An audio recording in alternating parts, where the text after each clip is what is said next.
So guys, ஒரு சின்ன ஊர்ல இந்த அளவுக்கு ஒரு பெரிய சம்பவம் நடந்திருக்கு. பொள்ளாச்சி அப்படின ஒரு ஊர்ல. இதுல சம்பந்தப்பட்டவங்க 7 பேரோ 8 பேரோ கிடையாது. இப்போ ரிப்போர்ட்ஸ் என்ன சொல்லுதுன்னா ஆல்மோஸ்ட் 20 பேர் கிட்ட இந்த ஒரு விஷயத்துல சம்பந்தப்பட்டிருக்காங்க அப்படின்னு சொல்லிட்டு ஒரு நியூஸ் வெளியே வந்திருக்கு.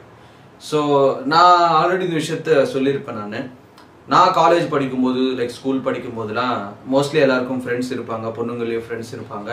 நீங்கள் ஃபேஸ்புக் அக்கௌண்ட் இருக்கா, இன்ஸ்டாகிராம் அக்கௌண்ட் இருக்கா அப்படின்னு கேட்கும்போது சில பொண்ணுங்க சொல்லுவாங்க எனக்கு அந்த அக்கௌண்ட்லாம் கிடையாது அப்படின்னு சொல்லிட்டு.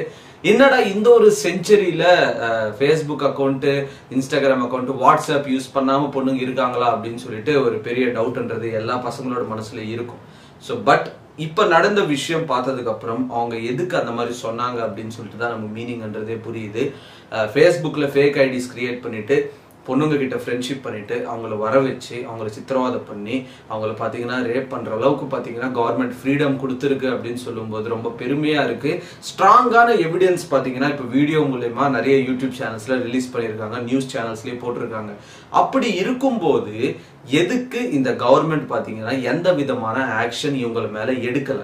அதுதான் பாத்தீங்கன்னா ஒருத்தரோட மனசுல ஒரு பயத்தன்றது உருவாக்குது. இப்ப பாத்தீங்கன்னா நிறைய பேரண்ட்ஸோட வீட்டுல பாத்தீங்கன்னா பொண்ணுங்க இப்ப இருக்காங்க, வெளியே அனுப்புறதுக்கு ரொம்ப பயப்படுவாங்க. என்னடா நம்ம பொண்ணு இவ்வளவு நேரம் போன் யூஸ் பண்ணுது, இவ்வளவு நேரம் போன் பேசுது அப்படின்னு சொல்லிட்டு கூட பாத்தீங்கன்னா நிறைய ஒரு கொஸ்டின் மார்க் வரும். அந்த ஒரு வீடியோல இருக்கிற ஆடியோ இன்னும் கூட மைண்ட்ல சுத்திட்டு தான் இருக்கு.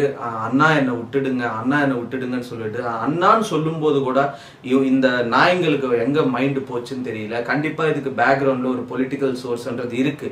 அதனாலதான் இந்த ஒரு விஷயம் இன்னும் நேஷனல் மீடியா லெவலுக்கு போல. நேஷனல் மீடியாவுக்கு போனாலும் எந்த நேஷனல் மீடியால இதை பத்தி இன்னும் அபிஷியலா ஒரு நியூஸா போடல நான் பார்த்த வரைக்கும்.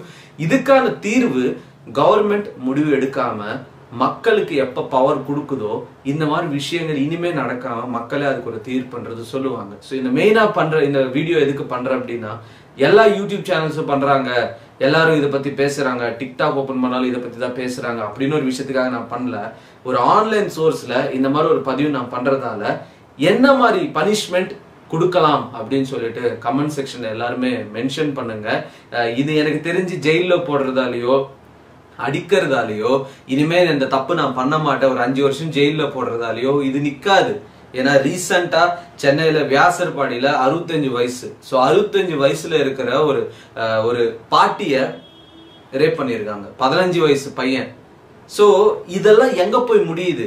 ஸோ இப்போ எந்த ஒரு சிட்டி எடுத்து ஓகே சிட்டி சைடு நடக்கிறதுன்றது வேற, பட் ஒரு சின்ன கிராமம் பொள்ளாச்சியில ஒரு டவுன் மாதிரி ஒரு இருக்கிற இடத்துல இந்த மாதிரி பெரிய விஷயம் நடந்திருக்கு அப்படின்னா இவங்களுக்கு பேக்ரவுண்ட் எவ்வளவு பெரிய நெட்வொர்க் இப்படி இருக்கு அப்படின்னு யோசிக்க கூட முடியல. ஸோ ஹோப்ஃபுல்லி கவர்மெண்ட் பாத்தீங்கன்னா இதுக்கு ஒரு பயங்கரமான முடிவு எடுக்கணும்.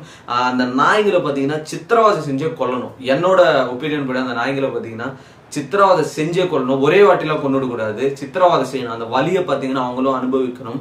ஸோ போன வருஷம், அதுக்கு முன்னாடி வருஷம், இந்த வருஷம், இந்த 3 வருஷத்துலேயே பார்த்தீங்கன்னா இந்த ரேப்கான ரேஷியோ ரொம்ப அதிகமாக இருக்கு இந்தியா சைடு. அது ரொம்ப ஒரு கேவலமான விஷயம். மற்ற நாட்டுக்காரன் நம்ம நாட்டுக்கு அவங்க வீட்டிலேருந்து ஒரு பொண்ணு அனுப்புறான் அப்படின்னு சொல்லிட பயப்படுற அளவுக்கு பார்த்தீங்கன்னா நம்ம பசங்க பண்றாங்க இந்தியால.